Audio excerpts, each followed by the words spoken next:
We're back with another edition of a SHU Sit Down. This time we're previewing the Sacred Heart softball team who take the field finally this Saturday as they open up a doubleheader against Rhode Island. I am now joined by the head coach of the Pioneers going into her 33rd season as a member of the coaching staff at Sacred Heart. It's Pam London.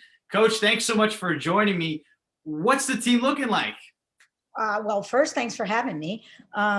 We look good. We look very good. We're experienced. We have pretty much like half and half. We have maybe 14 returners and 12 new kids, or 15 returners and 12 new kids. So it's interesting. It's an interesting year, but we look good. We're ready. We've had this attitude of gratitude all year, and we're just ready to get on the field, honestly. Ready to stop playing against each other and against someone else.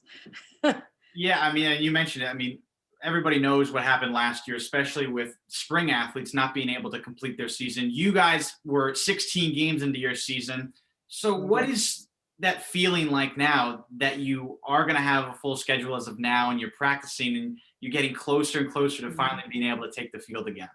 Yeah, it's crazy. It's anxious, it's happiness, pure joy. And like I said, it's that gratitude that we are finally going to play. And it's a feeling like I couldn't have set this up for them to feel. It's only because of the natural progress or lack of progress that was made because of COVID that they actually got to experience what it truly means to lose your sport and then to get it back again. It's amazing, honestly. And this year, you guys were picked third in the Northeast Conference. You guys had high expectations last year, obviously, before things got wiped out. Is there a bit of a sense of unfinished business, given that you guys had a chance to possibly win the conference last year? You didn't get that chance. Now you're back in a similar position, and hopefully you will be able to get a conference season under your belt. Yeah, I think any year that we don't get that accomplished is a sense of unfinished business for us. You know, we enter every season with that being our main goal is, you know, in the end, when we work our process every day and we go through day by day, the end result, we hope, is a conference championship. So when we fall short of that, no matter what, there's a little bit of disappointment there. And there's a, you know, can't wait till we get back next year and try to accomplish what we finally are edging for, you know? What have been some of the biggest challenges that you've had to endure this year? Obviously, with all the protocols and everything like that, what has been the biggest thing that you've had to overcome so far in your workouts? I think it's just the mentality. Like before we were able to actually get back together and be on the field, it was that, you know, no offense, but Zoom is really not cutting it. And when you have to have every team meeting via Zoom and every mental practice that we have via Zoom, it's just not the same, you know? So the Zoom fatigue has been a huge barrier for, I'm sure, every team. And then the lack of camaraderie, you know, like we love to be together. Like I remember interviewing with you last year and telling you that this team is really close, you know, and we enjoy each other's company. I like to hang out with them. We love to practice together. We love to go to games. We love to travel.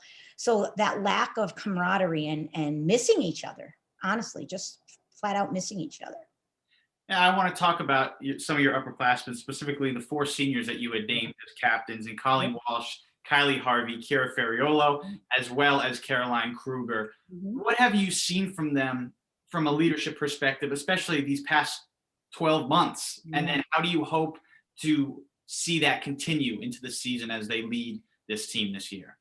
Yeah, I've seen great things from them, actually. I've seen such a maturity level from the four of them. They've been extremely loyal to their teammates and loyal to our program.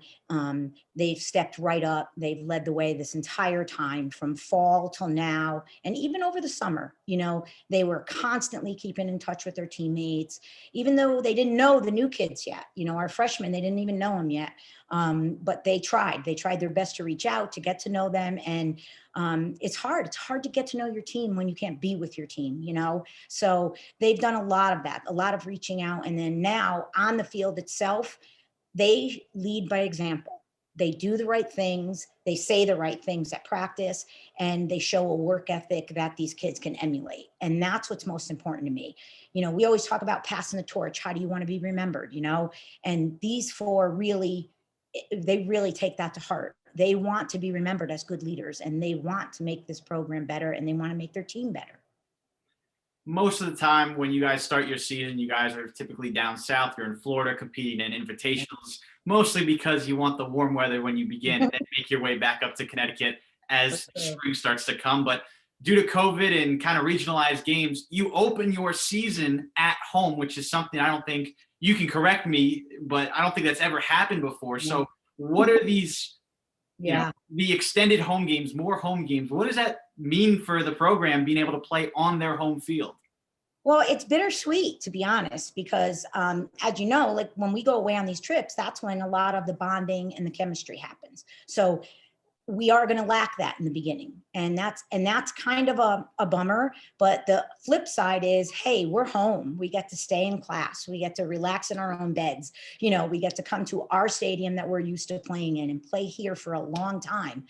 Granted, there's no fans, so that's a bummer, because that would have been really cool for parents to be able to come and see extensive games at home. But we're ready to make the best of it. You know, we're going to take that attitude of welcome to our house. Here we go. We get to open up our league and our home games all at home for like really the next 3 weekends, with the exception of one away game. So, which may be canceled, and they may ask us to play here because they have dirt.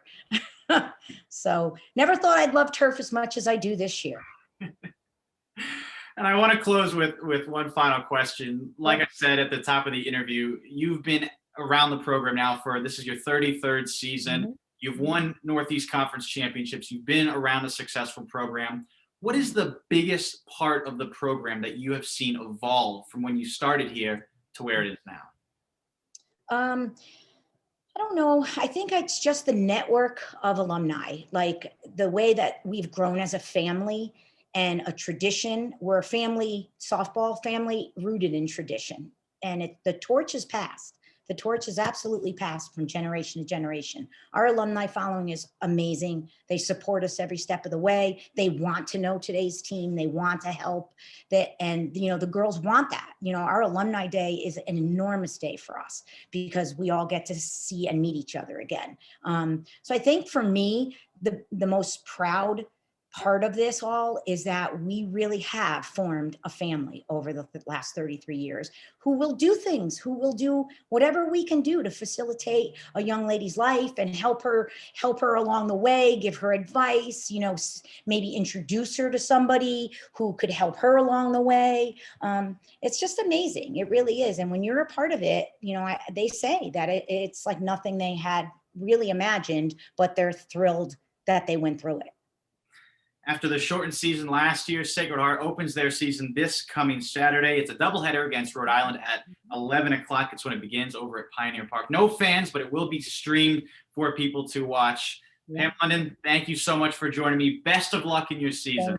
Thank you. Thank you for having me, Dan. It's always a pleasure to talk to you.